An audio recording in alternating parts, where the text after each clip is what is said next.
So here we are on the final day of Hull City's training camp here in Reeve, the morning after the night before of the game last night against Fenerbahce at Saracoglu. Of course, a 5-1 defeat for City.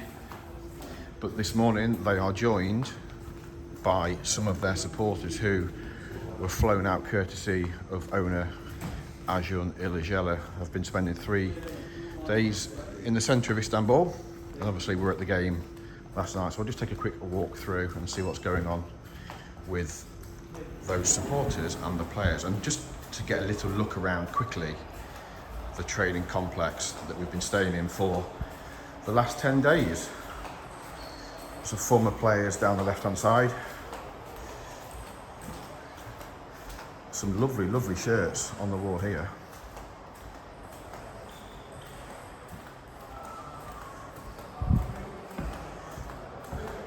In towards the lobby area that we've spent so many hours over the last 10 days.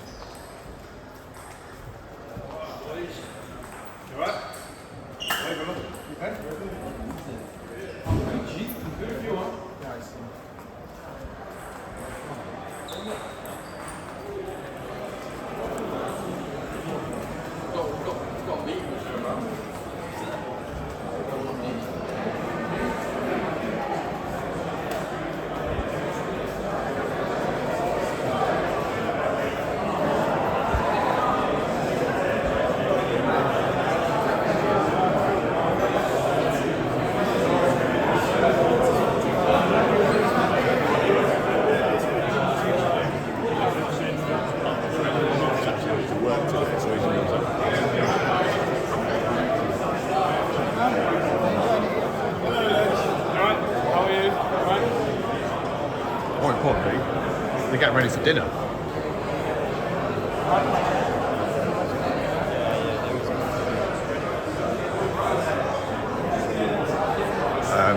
While we're here, actually, this is where we've not been in here. We've not shown you inside here yet. This is where the players and the staff have been eating their dinners throughout the week.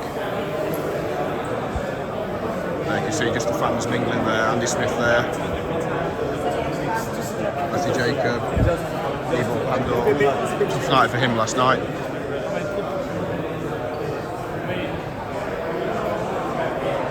Regan, the Leicester spotted Doken there.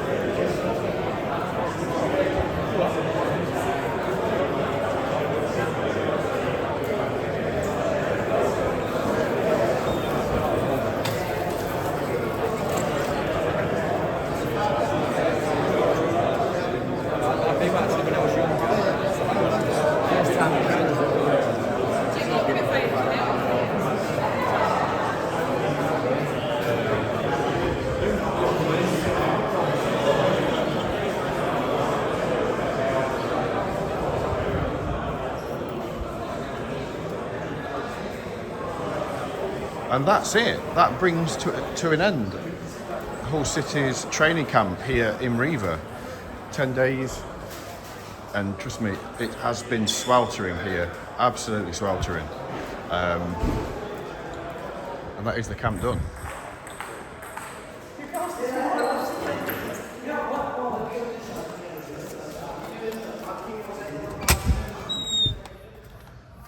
So we'll just pop outside for 2 minutes.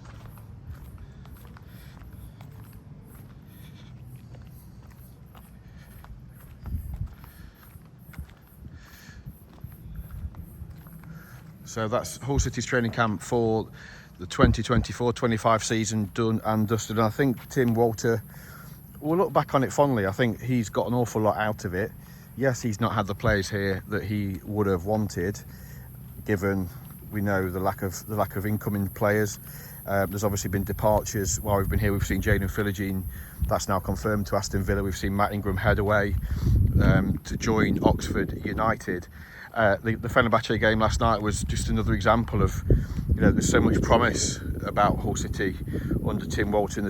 We have only seen 2 games, but you can see in that short period of time just how much progress they have made. Ultimately, they're a long way short. They don't have the players, they don't have the squad, they don't have the quality in depth to be a force in the Championship at this stage. It is going to be a season of struggle unless players come in. There is still 3 weeks to go. The club have a bit of time, but they certainly don't have time on their side to get players in and get them prepped and get them ready for that first game against Bristol City on August the 10th. So the need is getting towards urgency. We've seen, particularly last night, and yes, the caveat being it was against a team in the Champions League, a very, very good team managed by Jose Mourinho, clinical in their finishing. They capitalised on all the mistakes that City made, of which there were quite a few. Again, second game of pre-season, they were tired. Tim stuck with the same team for 60-65 minutes before he made any changes, but with the greatest of respect, he's looking at the bench, and he has academy players on the bench, and that is a fundamental problem until obviously Oscar Estepinian will come back into the fold, but they cannot pin their hat on Oscar. That is unfair. He's not played championship football for getting on for a year now, so to expect suddenly he's going to come back and score 25 goals is fanciful for me. So they have to move quickly. They have to bring players in and give him a chance, because we've seen enough from him in the 2 games that he has taken charge of, that they have the players have worked really hard. They've taken on board what he wants, but they are not. That squad is just not good enough for Championship football at this stage for 46 games, and particularly given the open, can I say, cavalier style that the manager operates. If that is going to be how he goes, and it of course it is. They need more players, and they don't just need more players, they need good players. Anybody can go out and sign 10 players, but if they're not of any quality, then there's not a lot of point. So the pressure is on the ownership, the football brain team, as it's been affectionately named by Ajin himself. Actually, they have to get players in, and there isn't a huge amount of time. We can't expect 8, 9, 10 players before the Bristol City game. That isn't going to happen. It just isn't going to happen. But before the end of the window on August the 30th at 11 p.m, they have to have players. But what they can't do is they cannot afford to just allow the first 3 or 4 games of the season to pass them by, because we know in the Championship they missed out by 3 points last season. They can't afford to miss out by 3 points or 4 points because they've written off the first 3 or 4 games of the season. The Championship will leave you behind, and they need to be ready for that first game. Yes, we know that players will arrive after that first game, towards the end of the window. We've seen it, and so many Championship clubs will be relying on bringing loan players from the Premier League in the final week of August. But they can't afford to start the season with where they're at now, because they're just not at it. They're not at that level. The team is not at that level. And it would be a real shame if the manager was undermined by not being given players of a standard, particularly in the front third of the pitch. They just, last night there were so many good moments, there were so many opportunities, but they don't have anybody in an attacking sense that has got the ability to score goals. And so that is something they're going to have to work on. But as I say, there's still 3 weeks to go to the end of the season. I think, as I said before, Tim will look back on this week as a positive. He's got an awful lot of work into the players. It's been brutally hot, and that is good for their fitness. Players like Sincere Hall's had a good week. Obviously, Tinsdale's come through the academy, and he's had a really good week as well. I think Xavi Simons has caught my eye. I think Brandon Fleming's done well as well. Obviously, we know about Abdush.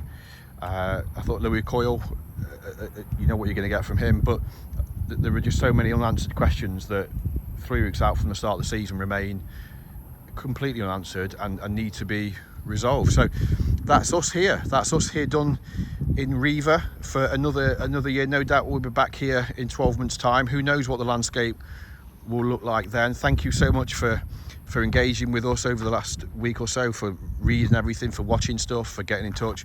And we'll see you at Doncaster on Tuesday night.